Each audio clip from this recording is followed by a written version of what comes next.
उधर बड़ी खबर आई इजरायल और हमास की जंग से जुड़ी। इजरायल ने हमास के डिप्टी कमांडर सालेह अल अरोरी को ड्रोन अटैक में मार गिराया। ड्रोन अटैक रात में लेबनान की राजधानी बेरूत में हुआ। इसके बाद हमास ने दावा किया कि इस हमले में उसके डिप्टी कमांडर सालेह अल अरोरी के अलावा 2 और लोगों की मौत हो गई।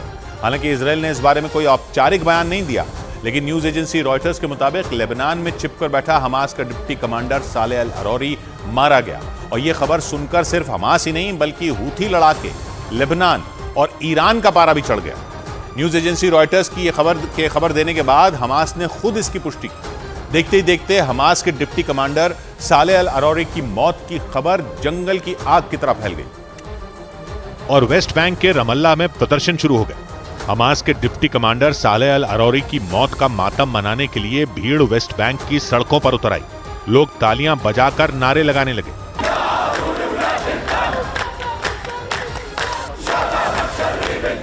सैकड़ों की संख्या में सड़कों पर उतरे ये लोग हमास समर्थक थे। उन्हें जैसे ही खबर मिली कि हमास का डिप्टी कमांडर सालेह अल अरोरी नहीं रहा, इन लोगों ने मातम मनाना शुरू कर दिया, या यूं कहें कि मातम के नाम पर हमास के समर्थन में प्रदर्शन किया।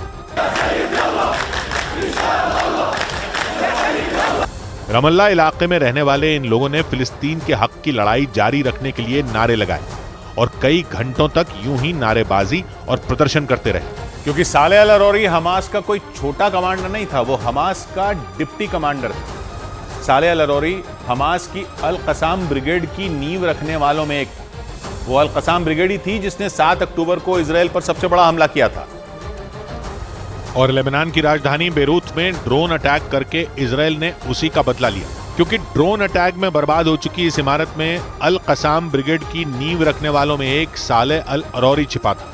ये दावा न्यूज एजेंसी रॉयटर्स ने किया।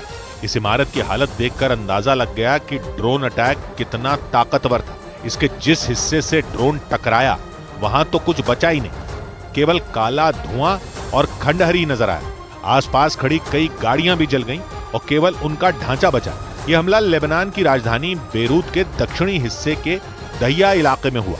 दहिया में हमास का कार्यालय भी है और अटैक होते ही रातों रात ये खबर फैल गई कि दहिया पर इजरायल ने हमला किया और हमास के डिप्टी कमांडर सालेह अल अरोरी को खत्म कर दिया। हमास ने तो इसकी पुष्टि भी कर दी, लेकिन इजरायल की सेना ने इस पर कोई औपचारिक बयान नहीं दिया, क्योंकि उसकी सेना औपचारिक तौर पर केवल गाजा में जंग लड़ रही है और लेबनान की राजधानी बेरूत में ड्रोन स्ट्राइक की बात मानने का मतलब है कि जंग का एक और मोर्चा खुल जाए। माना जा रहा है कि इजरायल की सेना इसीलिए हमास के डिप्टी कमांडर को मारने की बात नहीं मान रही।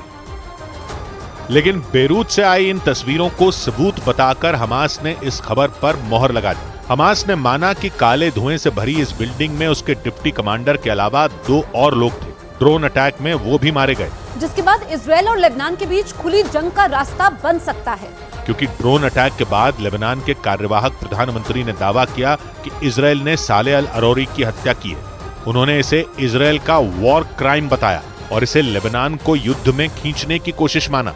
सालेह अल अरोरी की हत्या पर ईरान और हूथी लड़ाके भी भड़के।